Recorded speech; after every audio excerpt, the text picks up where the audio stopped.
Broadcasting live. It's America's longest running talk show on computers. It's Computer America, bringing you the biggest names in technology with guest interviews, new products, and your emails. Listen live at computeramerica.com on any device around the world. Email the show at live@computeramerica.com or find us on social media. Be sure to check out our website for contests, giveaways, show notes, live video stream, podcasts, and more. You're listening to Computer America. Hello and welcome into the Computer America Show. We are the nation's longest running, nationally syndicated radio talk show on computers and technology. Thank you for joining us. I'm your host, Ben Crossman, and I hope all of you are having a wonderful day today. And we can make it a little bit better because we have a full hour of Computer America for you right now. So joining us today in the second part of the program, well, we are going to be doing computer and technology news. And that's where we cover a bunch of things, including, well, let's face it, one of the biggest stories is the fact that Google was recently fined a paltry $5 billion for being anti-competitive in the search market. So we'll talk about that, why that happened. Let's see, Comcast, if you want to talk big numbers, Comcast dropped their bid to buy 21st Century Fox, so that's $71 billion down the drain, and Disney cements itself as a premier content provider. And I guess so much more. So, folks, second part of the show, computer technology news, is going to be a lot of fun.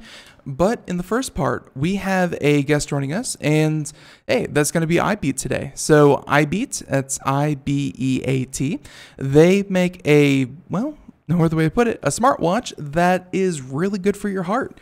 So joining us today will be the CEO of the company to tell us all about the product, what it does, how it works, and more. So yeah, let's go ahead and get a couple things out of the way before we get started, including computeramerica.com.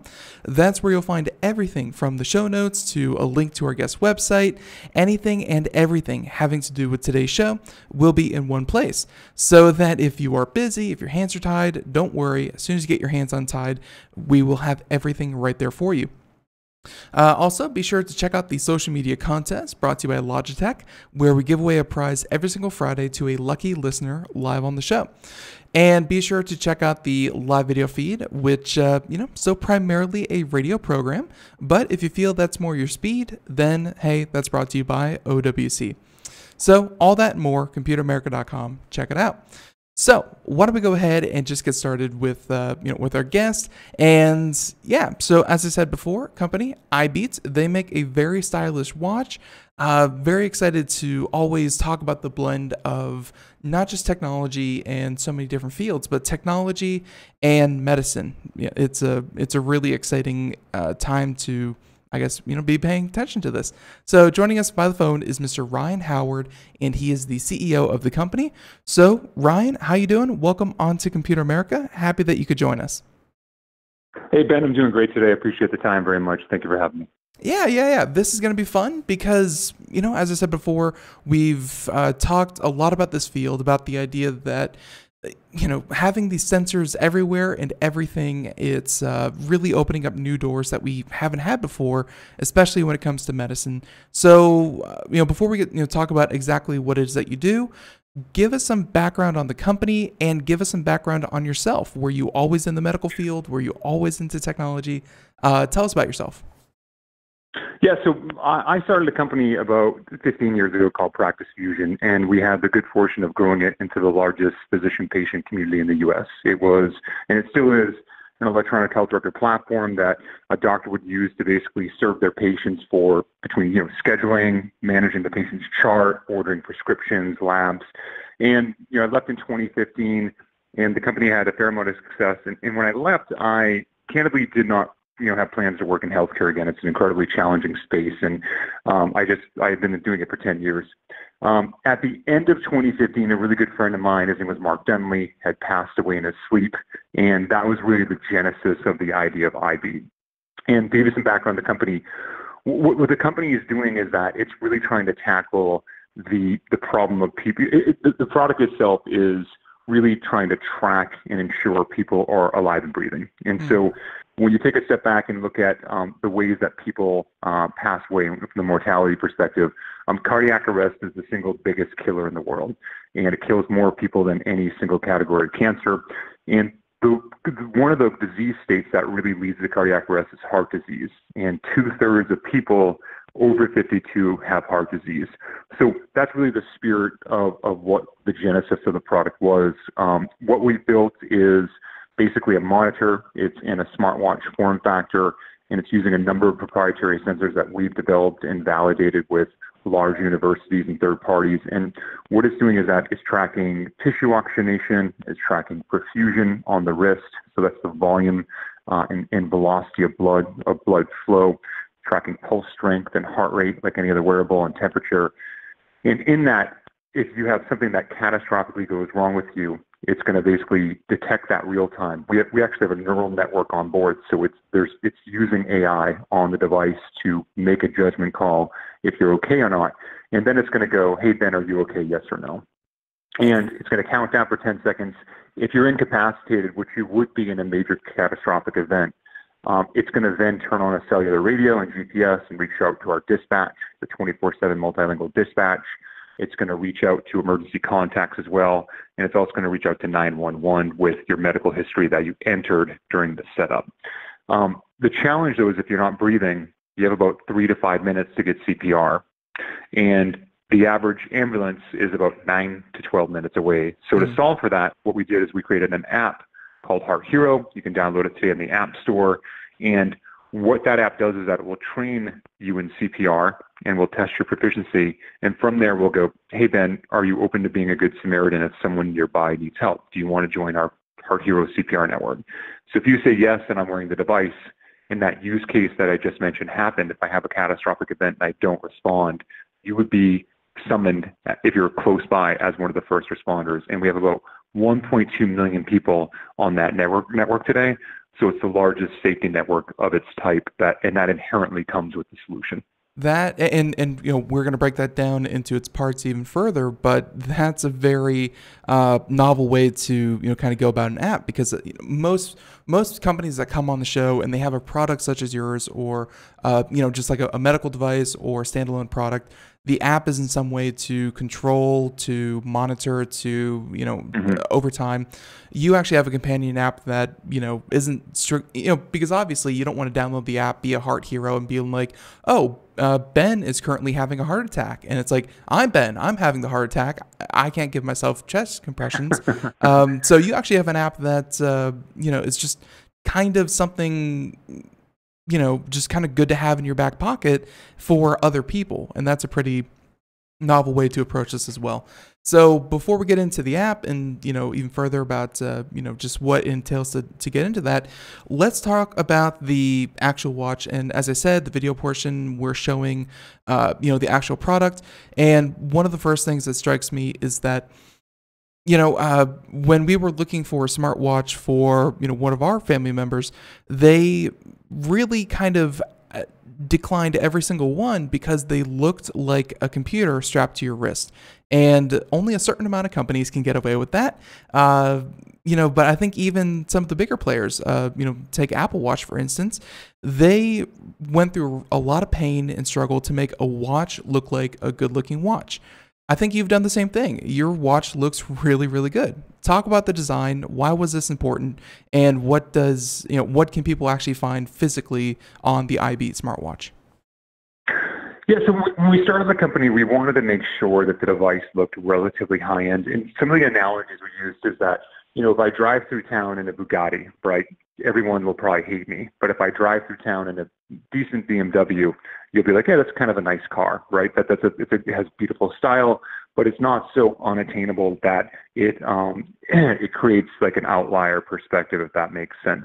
And so we wanted something that looks great, but would appease the masses as well, but also would look good in most scenarios. So I wear the device. I wear it with a suit often, and it blends in beautifully. I wear it with gym clothes. It works really well. I wear it with, T-shirt and jeans, and it looks great. So that was, the stigma. What we're really competing against, and I know you're mentioning wearables and Apple Watch, but candidly, we're really competing against a life alert. So think about I've fallen and I can't get up. Think about that pendant. It looks like a dog collar and it has a massive social stigma to it. And if we met in person today, if I was wearing one, you'd automatically brand me as sick or elderly. And so the part of the inherent design was not to be too polarizing. And so, some of the designs we looked at, some of them looked like a Swatch watch, some looked like a Fitbit, and we wanted something that blended in, that did not brand you at all. And so we think the design is very elegant. It looks great, and we're excited about that. Some of the other components too, there's a single button at the bottom of the device, and I'm holding it right now, and if you press that button, it also acts as a life alert. So if I'm being followed, if someone breaks in my home, if I've fallen, I can simply press this button if I'm in danger. And there's two-way communication on the device, so I can basically go through a menu and say, someone's in my house or I've fallen, whatever it may be, and that's communicated to our dispatch as well. So I think we've elegantly hid that. The device has antennas going through the band, but obviously you can't see that, but very elegantly designed. So it has incredible cell reception. It's the only piece of hardware that's connected to two different networks. So beyond, cell phones, wearables as well, no one actually has that. And we did that because if you're in a catastrophic event, obviously you're only as strong as your weakest link, and your weakest link, the cell coverage is not perfect on any network. So redundancy was very important there. So the device has better cell coverage than any single network can provide out there, which was important. Lastly, the clasp, it looks great, but the other part is that clasping a watch will take, an average about 45 seconds. So it's kind of hard to do the dexterity you need. Even if you're younger and very coordinated, it's not always super straightforward. Mm-hmm. As you get older, there's degradation there.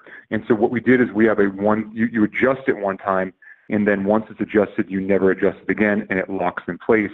If you accidentally unclasp it and let go, it still stays on your wrist, so that avoids the watch being dropped. So there was a lot of thoughtfulness that went into the design. We spent a tremendous amount of time on it, and we're happy with it overall. And then the female version is a white and gold. We think it's stunning, and the black version is a gunmetal and black. The men's version is a gunmetal and black. Right. Yeah. No, there's two different styles. I see them there, very, very sleek, each one. But I do want to ask you about, kind of why you chose a button instead of, voice activation seems to be all the rage lately. I'm sure that you went through a number of designs to make sure that, the audience is comfortable using it in a certain way, and that you have the least amount of accidental alerts as you could possibly have. Why a button? Yeah, so the button, we optimized for a 50-plus audience, and that took a lot of changing our kind of mental models and paradigms internally. So the team, they're younger. The average age of the team is probably 30, 35, and so, the team definitely, their base mental model, and mine as well, was more of an Apple Fitbit kind of style, touch, lots of features, lots of text, lots of scrolling. And as we did user testing, we found that many of our users, the 50-plus audience, people in their 60s, 70s, and 80s, didn't know how to scroll. So just as an anecdotal story, when you turn this device on for the first time, it literally teaches you how to scroll, because we found that in our user testing that was a problem. The beauty of the button is that it can be pitch black. My glasses can fall off. I can be hard of sight, etc. And I can still press that button if I'm in a bind, and that's all I need to do. And then the dexterity and the strength needed to push the button is, you can be, relatively, you don't have to be a bodybuilder, if that makes sense. So all these things, the amount of pressure to press that button, the button location, so the button was originally on the side, and basically on the bottom was ubiquitous because the thumb presses it, there's more strength there. So a tremendous amount of thought went into the design, and all these nuances that actually you're noticing. There's a lot of why behind it as well. And candidly, we did not start here on most of it. The original device didn't look like this. The button wasn't on the bottom. So these were from I'd say hundreds of hours of user testing with our target audience, people, 50 plus, but really in their 60s, 70s. We wanted to make sure that, grandpa was literally 95 years old. He could still activate the device, even if he couldn't see it, et cetera. And so all these things are, obviously critical, and we think that we can serve most users. Right. And again, kind of poking through the website, you have a number of different options. It's not strictly, contact my emergency contact or contact, life-saving services. You have things like I'm in danger, I'm hurt. If someone were to activate this device because they were in any kind of predicament, what do you kind of primarily cover? Do you cover, I don't want to call the ambulance, but I want to call, or I want to notify at least, let's say my son or someone else in the house, or what use cases does your watch have after it's activated? Yeah, effectively all of the above, but you're nailing it. So based on the emergency, so I could just have a caretaker, or my son could be here all the time, and I could just literally summon him from downstairs if I just needed something simple. And so when you press the button, the device asks you a question. It says, do you want to contact just your contacts or 911 and your contacts? So you choose and the first question asked is an escalation path, and if we don't get an answer, we default just to emergency contacts as opposed to sending 911 to your house. And obviously, this is if the button is just pressed. If it's a cardiac emergency, our dispatch knows that. They have a probability on that as well. So in the cardiac use case, if a user hasn't responded and we know it's a cardiac emergency, or we believe it is, rather, we will escalate very aggressively and make sure 911 automatically comes. But to your question, the user chooses what group they want to basically be summoned, and then from there, everything else is simply additional data for our dispatch to manage. So if it's, the ability, usually there's going to be someone close by, and usually there's going to be someone far, far away as well. So if you think about it, my mother's in New Hampshire, my brother's close by, he would be notified, I would as well.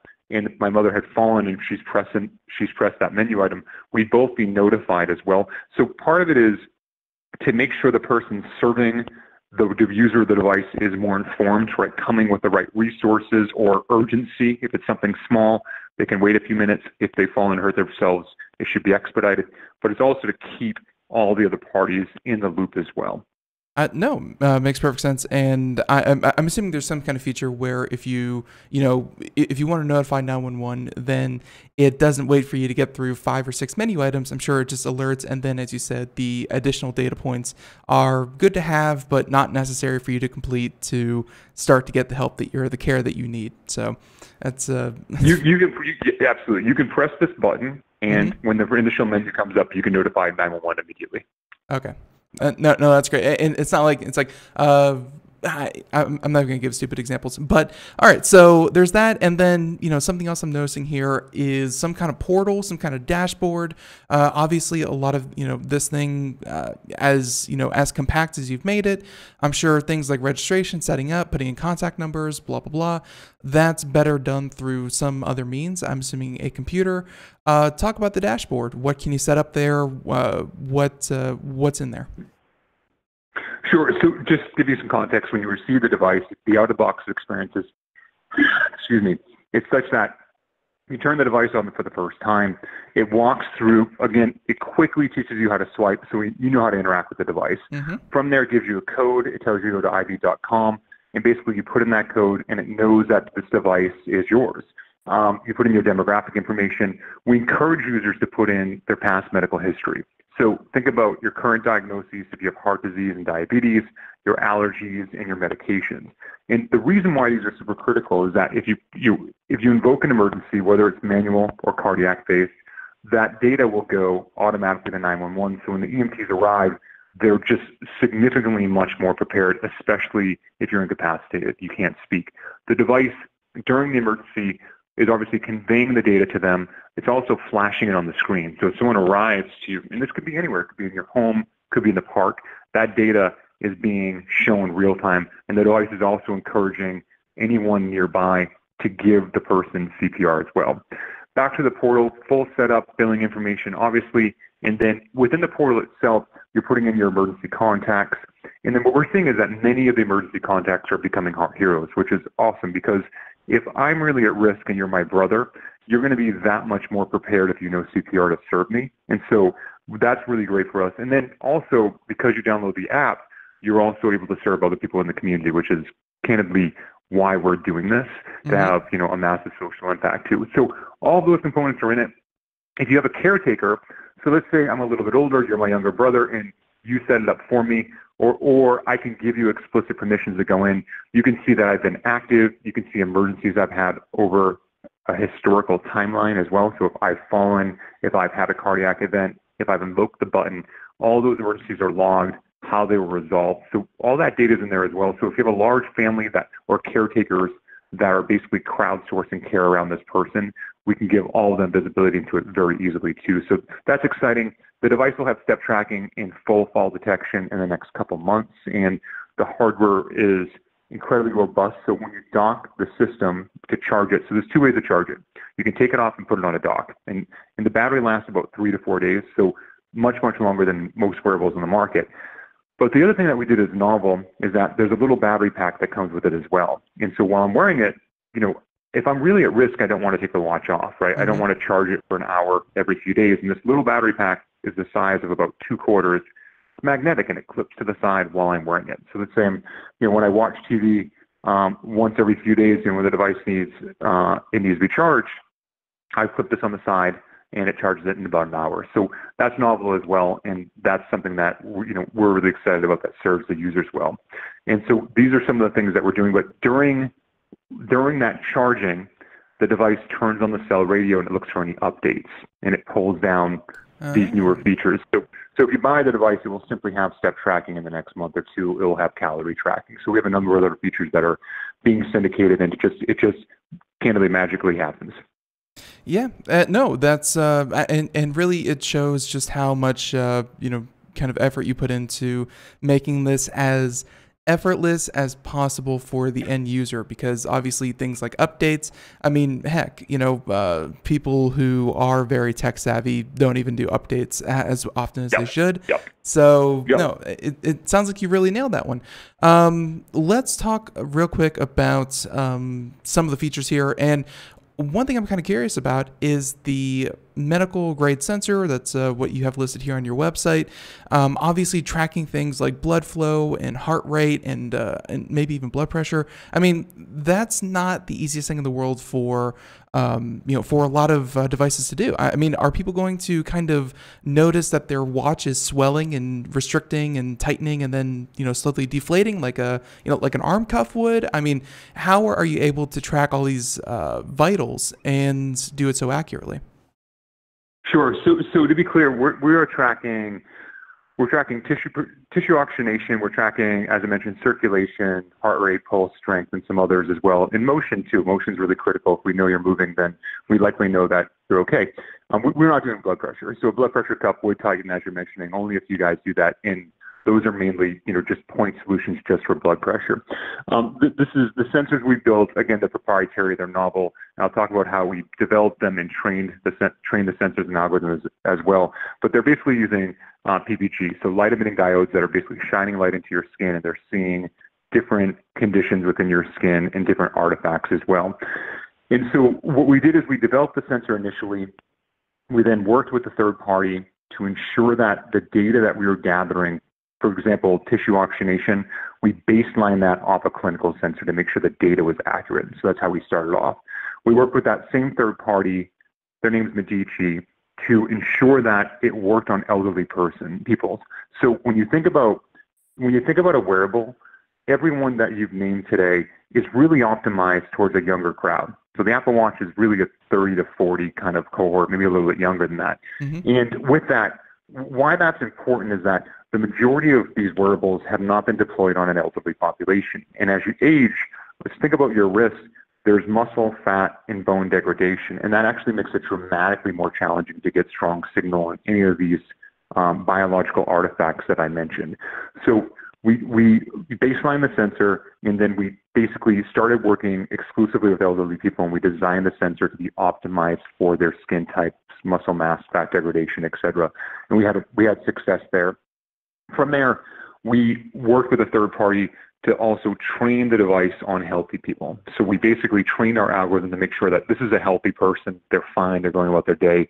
The device should not be flagging an issue with these people, if that makes sense. And the device, as I mentioned, it has artificial intelligence on board, so it has a quad convolutional neural network. So this is basically executing the algorithm that we trained. From there, we worked with a major university, a top 10 university in the US, and imagine you're going in for open heart surgery today for an implantable. So you're getting a pacemaker put in. They would actually encourage you to wear the iBeat clinical device. And during that event, you could potentially have a cardiac arrest, or you could have a cardiac arrest because it's being invoked, meaning that they want to test the implantable, so they invoke a cardiac arrest to make sure that the implantable they just put in works. So during that event, we are actually, at the end of it, we're getting an output of the EKG from the electrophysiologist. We're getting, and that data is time-stamped, and we use that data again to train our algorithm to go, hey, this is an unhealthy pattern. This is where we want you to start actually having a conversation with the user.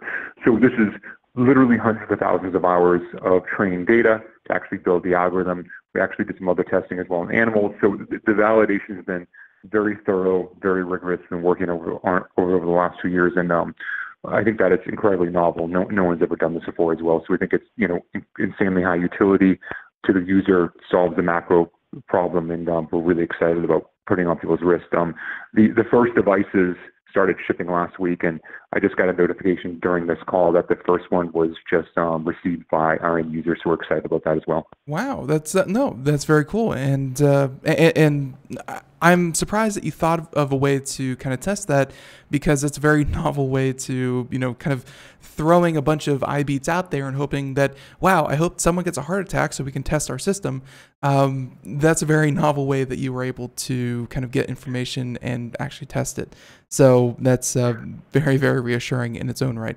So you mentioned, you're nailing it. These events are it's a single, cardiac arrest is the single biggest killer in the world. That's so it's so spontaneous across such a large population. It would be nearly impossible to, we would need devices on millions and millions of people to actually determine it. So this was a way that we were really excited to solve for. So it was a lot of fun figuring it out.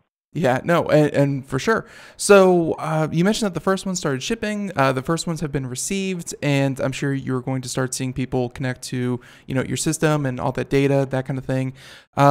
Talk about how much a device such as this costs.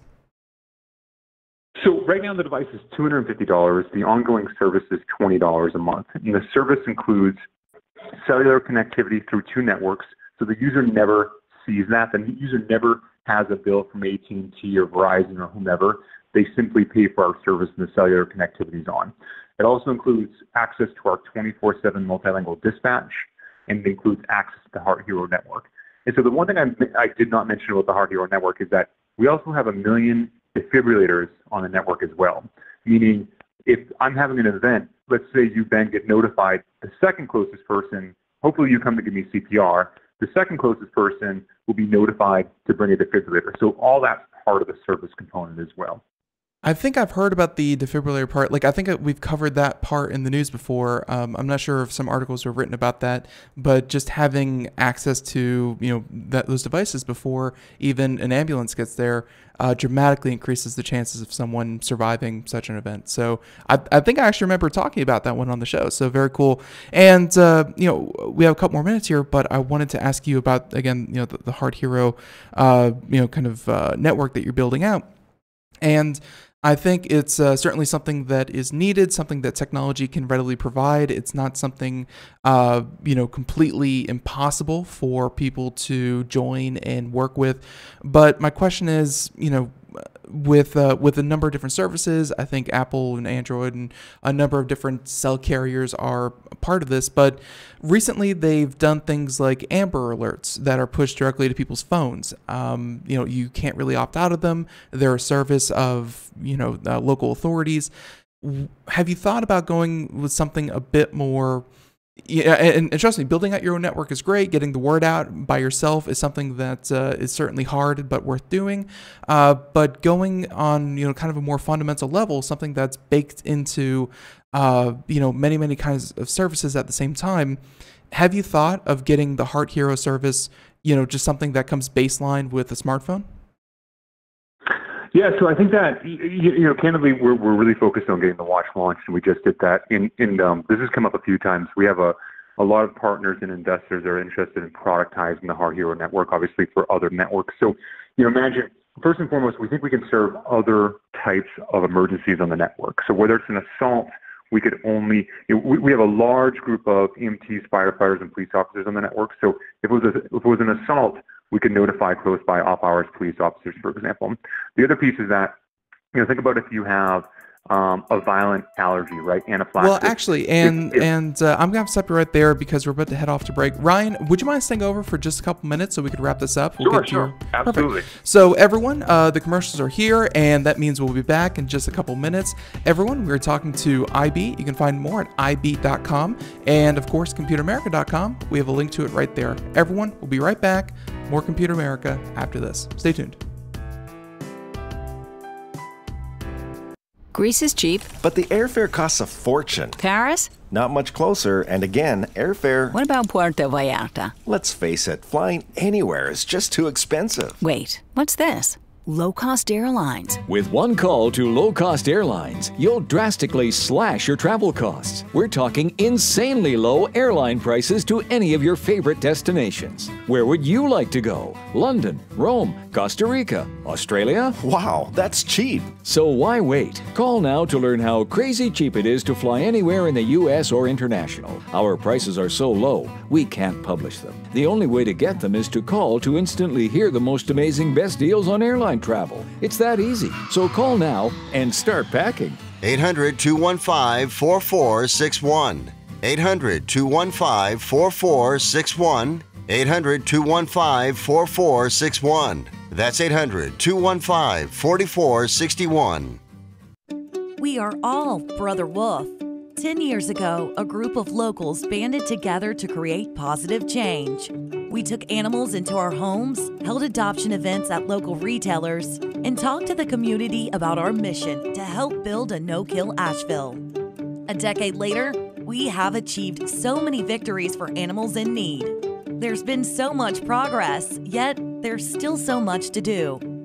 As part of our year-long celebration, we encourage you to become a member of our special Compassionate Circle program.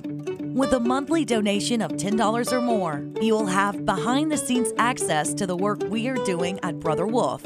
Our goal is to reach 1,000 members because we receive no government funding. Working together, we can help build and sustain no-kill communities. Learn more at compassionatecircle.bwar.org. We are a 501c3 tax-deductible organization.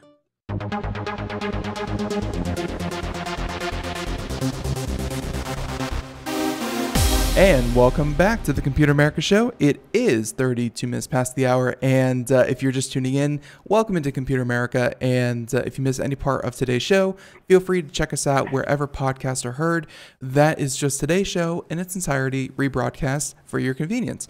So iTunes, Google Play, iHeartRadio, what have you. We're there in its entirety. So if you're just joining us, we have been talking to iBeat. Great interview so far as we talk with the CEO, Mr. Ryan Howard.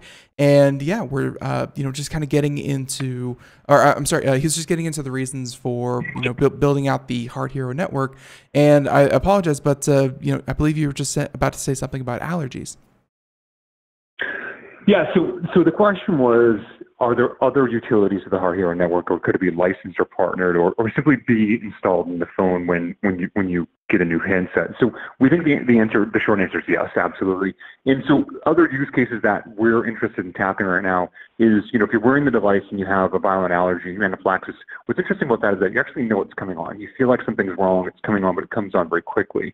And we feel like we can put Heart Heroes on the network, whether they have anaphylaxis themselves and whether they have EpiPens themselves, or even if they don't, you could simply be armed with one and come to the aid of someone else. So much like a defibrillator is on the network, we think other resources such as Narcan, such as EpiPens, could actually be resources, whether they're static, meaning whether they're fixed at a building where, in San Francisco, many of the buildings have defibrillators, or whether a resource, an individual, has those with them as well. And we're seeing, beyond the EpiPen, we're seeing a new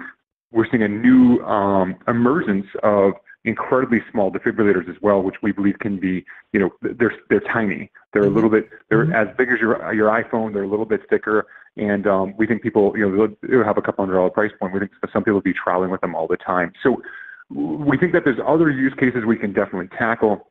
We think that there's other integrations we can do. So whether it's with your phone, whether it's with another wearable, whether it's you're driving your car or your Tesla and it gets into an accident and it calls for help nearby, and basically some, first responders pull over that are driving around you, right? I mean, the response time would be exponentially faster. There's clearly other utility for the network, and we're really interested in basically verticalizing that as well. No, and no, makes a lot of sense. So we've covered the price, we cover kind of what it does.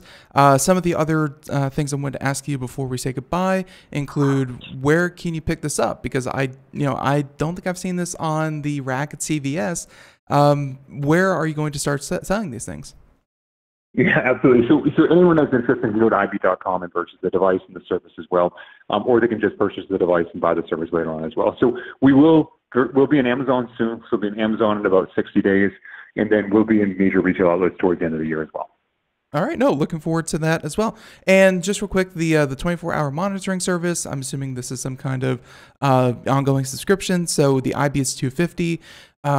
Are there different tiers for the back end of the service? Is it included in the price of the watch? Talk about the any kind of ongoing payments.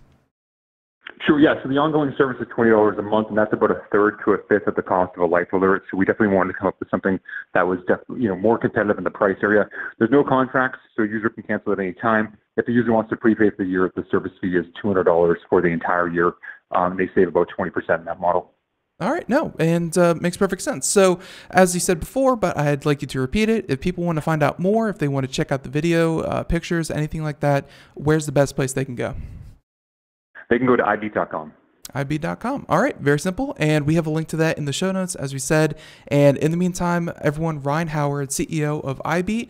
And Ryan, thank you for coming on the program. A lot of fun talking about this.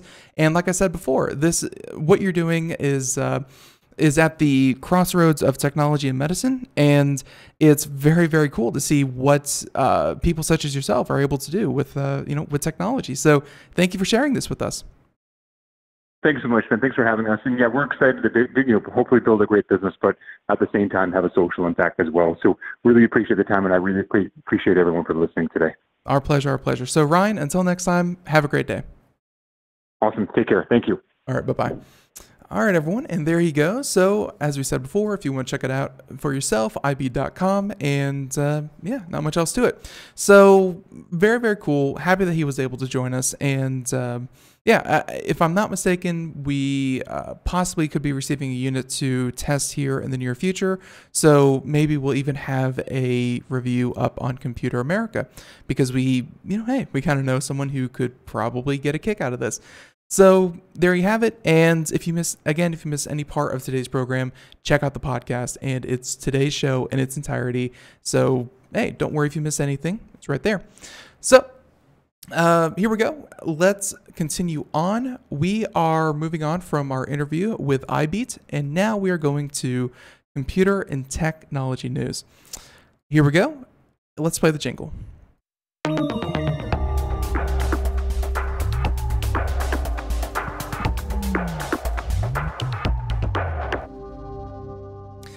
And today's computer and technology news is brought to you by OWC. They are the official sponsor of Computer America, and of course, they are the sponsor of the video portion as well as the computer and technology news. If you want to find out more about them, what they do, they make a lot of very cool products that are for professionals, traveling, or graphic design, things like that, and especially towards people who are Apple users or anyone in the Mac ecosystem. Well, hey, it's going to be for you.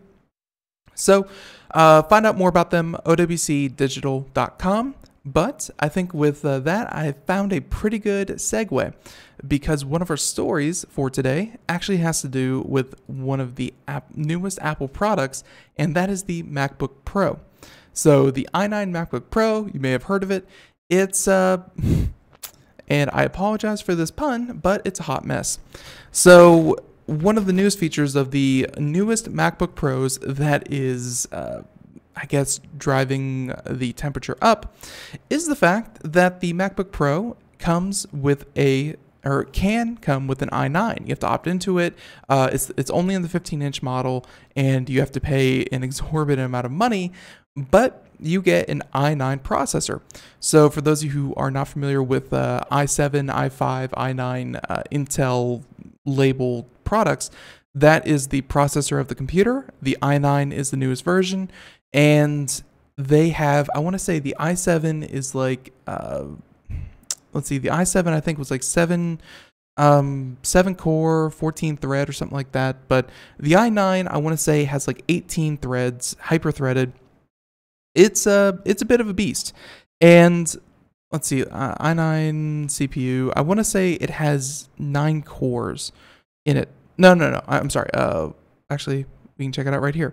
Let's see, the i9, reading about this real quick. 10 cores, 20 threads. So what that means is that each one of those, or everything you do on your computer, be it a browser, be it a program, be it anything and everything, uses a certain level of processing power. And the more threads, cores you have, the more simultaneous processes you can, kind of do. So if you have a browser open and another browser open and 7 more browsers open besides, your computer will not slow down simply because you have 10 iterations of a browser open. It will be assigned to its own individual core, or however many the software decides it can pull from. Well, the other trade-off is that when you have that many cores, you're using a lot more electricity, because it has to do that much more computational power, and the side effect of using electricity is, of course, heat. And that is where the problem seems to be coming in. So this is an article from Motherboard, and they're saying that, by the way, Matthew Galt wrote the article, saying that users are reporting that the new 15-inch MacBook Pro is throttling speeds because of heat issues. And they have actually an image here showing that it's about 43 degrees Celsius, which works well over 100 degrees Fahrenheit. Nowhere near boiling, but still very, very hot. So they said that on paper, Apple's new 15-inch MacBook Pro is a beast, where it's a very slim laptop. And yeah, let's not mince words about that. Apple put as much thought and effort into the MacBook Pro as they ever do. It's very compact. I believe it's still fanless. It is everything that a MacBook Pro promises to be. But if you get it decked out with all the bells and whistles, it can go from $1,300 for the baseline model, which is honestly pretty lackluster in terms of specs. But if you ramp it up to about the $7,000 price point, well, that's where you start running into a different issue. Other than the fact that you're burning money, you are now burning maybe your lap. So the 6-core 2.9 gigahertz processor is a powerhouse and comes unlocked and overclockable, meaning that users can push it to run even faster. But Apple fans are skeptical, especially after one YouTuber benchmarked the i9 model and discovered that it throttled the CPU's processor speed when trying to render a video in Adobe Premiere.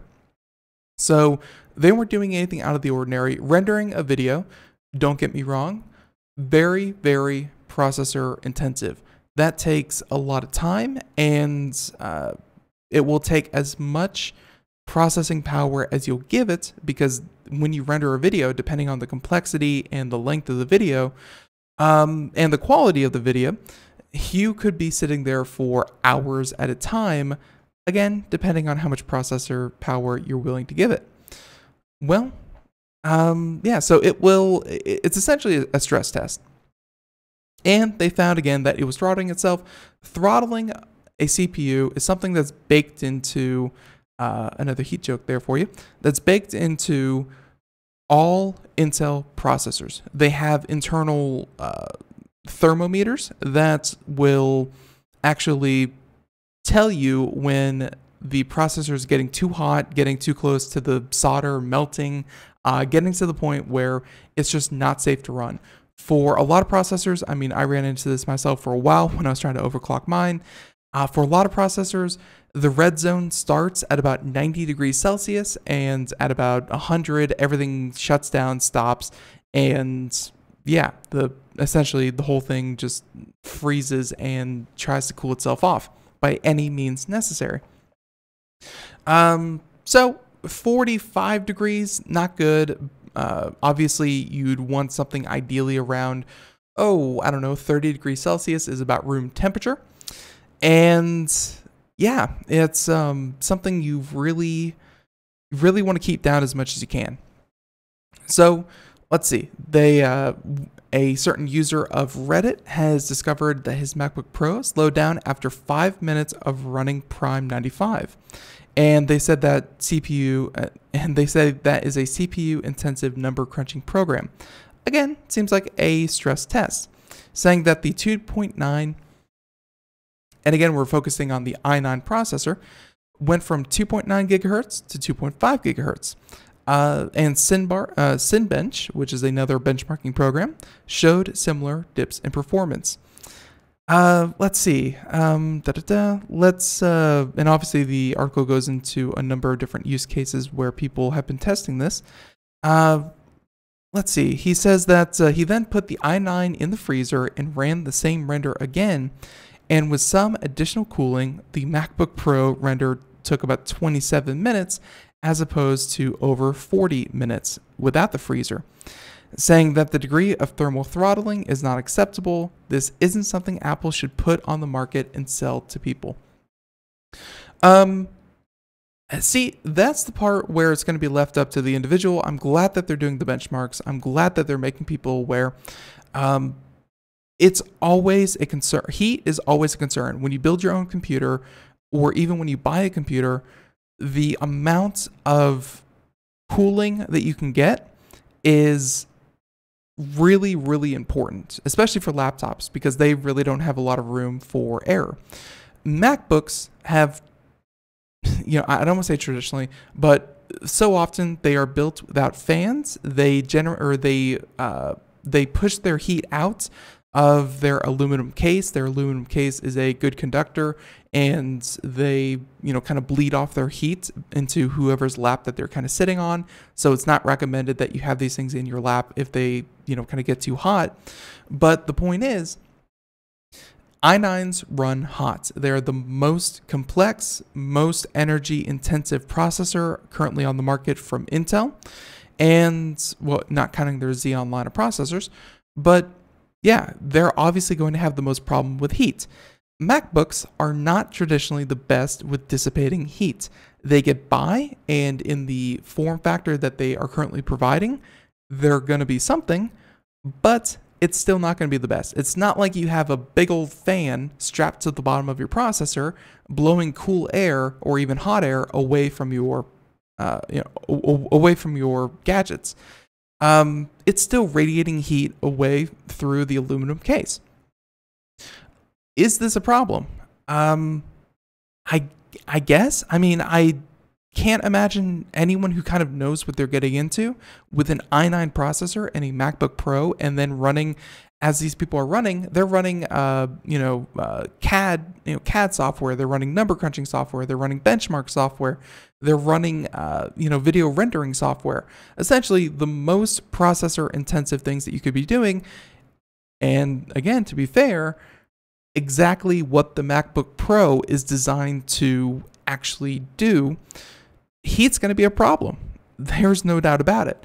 So I don't understand, if you understand that heat's a problem and you see the specs on this thing and you don't think, well, heat's going to continue to be a problem. There aren't a lot of computers out there that are going to run in pristine lab conditions at all times. That's why we have benchmarking. That's why we have real world situations and third parties who provide benchmarking results, because you can't trust Apple. You can't trust Intel. You can't trust Microsoft. You can't trust anyone when they say that this runs at this speed in all situations. You can't trust that. You have to have third party verified real world situations. And that's what we're receiving. We are seeing real world situations and the MacBook Pro not standing up to the heat and throttling itself. It's good to know. I guess it may be some form of false advertising from Apple, but everyone pushes the same lie. Everyone pushes the theoretical perfect case scenario, saying this is what it can do, but no one ever lives up to that. So I guess it's kind of a cop-out to say that since no one does it, no one should expect Apple to do it. But yeah, I just thought we'd bring this to your attention, that the MacBook Pro i9, as expected by some, but maybe news to others, doesn't handle heat well. So, yeah, if you were thinking about putting some money down on this one, then understand that you're going to need a cooling pad for this. I'm sorry, a cooling stand like many laptops come with nowadays, and understand that if you are doing something intensive, yeah, it's going to get hot. It's going to get really, really hot pretty fast. So I think until we, like, my personal cutoff for this story is if they're doing normal things, if they're rendering a video and, you know, it takes longer because it's throttling, that's understandable, has a lot of heat, blah, blah, blah. But if they're doing everyday things like rendering a video or working certain kinds of applications, and the whole thing turns off, shuts down, and people lose their progress or lose their work because Apple didn't account for the fact that this thing is going to heat up, that's when you should get angry. You should get angry when the entire system comes to a grinding halt because of this. The fact that it's throttling itself is bad, but not unexpected, is my point. So there you have it. We're going to kind of move on from there. But yeah, MacBook Pro. We're going to talk more about that when we have our correspondent on. We unfortunately had to reschedule him, but Darius Derek-Shani has some comments to make about that. But yeah. So yeah, and by the way, you know, someone came into the chat room and mentioned this. You know, others are taking note of it. Today is the third Thursday of the month, which is ordinarily our All Linux show. Marcel Gagne, Cooking with Linux. Love our Linux programs where we talk about, you know, kind of what's new in the field. And as someone in the chat room just pointed out again, by the way, if you want to join us, twitch.tv/Computer America. Yeah, Marcel Gagne is posting beach pictures in his Instagram. So he's on family vacation. We don't begrudge him. You know, we appreciate what he does here on the show, but we also appreciate that, hey, people have lives. So we hope that he's getting all the rest and relaxation that he could possibly get, and he will be joining us here on the program at a later date. Just want to say that the Linux show is not canceled. It's simply rescheduled. So that's what happened today with Marcel Gagne. So with, let's see. Let's go ahead and move on to our next story. And this is something that I think received a lot of news, and I'm surprised that it's not receiving equal news, the fact that it's falling through. But the FCC, you may know them from their greatest hits, such as the death of net neutrality. Well, as much as they've been approving and rubber stamping mega mergers like crazy, one supposed mega merger is not going to go through, it looks like. So the FCC vote likely dooms Sinclair Tribune merger. So that's, Sinclair Tribune. There was a law on the books that said that you essentially, if you own a certain type of media distribution outlet, so if you let's say that you own a newspaper, you could not have a stake in radio news. Or if you owned a radio news show, you could not own stake in a television news outlet. Things like that. Well, that law was stricken from the books. That was taken away, and that led to a number of acquisitions, like almost instantly. As soon as that rule was put away, Sinclair, which owns a majority, a huge majority of local news television stations, they went about buying newspaper like crazy. And just so that they could diversify the amount of news outlets that they could have. So that's where Tribune came in. Tribune was to be purchased, so Tribune Media was to be purchased by Sinclair. And, well, here we have it. The FCC has voted to send the proposed sale of Tribune Media properties to Sinclair to a hearing, effectively hammering the second to last nail in the coffin on the buyout. So the agency's commissioners unanimously agreed on a hearing designation order, which refers the matter to a judge. And as the article kind of notes, that's the point at which mergers usually die. So the FCC is dedicated to antitrust. It's meant to protect consumers, making sure that these mega mergers that happen, the FCC is supposedly there to protect consumers against, monopolistic moves. Well, here's the part that has people tripped up, saying that had Sinclair declined to sell off some of its stations, its 173 broadcast stations in 81 markets, combined with Tribune's 42 stations in 33 markets, would have given Sinclair a 72% reach of U.S. households. And when you want to talk about monopolies, being able to reach 72% of U.S. households through local television news stations, which are generally pretty trusted sources of news, that's when you start to, make people worried. So the FCC's national TV ownership rule does not limit the number of TV stations a single entity may own nationwide, so long as the station group collectively reaches no more than 39% of all U.S. TV households. Yeah, so 72 is a bit more than 39. Hey, fun fact of the day. But the rule is more flexible for stations that broadcast using UHF frequencies, blah, blah, blah. Pi, who has been accused of aiding the merger by relaxing the ownership regulation, said Monday that Sinclair's plan would allow the company to control those stations in practice, even if not in name, in violation of the law. And he noted that when the FCC confronts disputed issues like these, the Communications Act does not allow it to approve a transaction. So he's kind of the one who helped write this whole thing, kind of help get this thing pushed through the FCC regulations and get the ball rolling. And now he has to go back, his words, and say, hey, by our own definitions, this wouldn't pass the sniff test for the FCC. So, anywho, there you go. The court filing is up if you want to read it. It's 22 pages of legalese, very, very boring. But, the Sinclair Tribune merger, which was a very big deal, looks to be most likely dead before it actually goes through. So a couple of stories here. Let's see if we can squeeze these in before we actually get it going.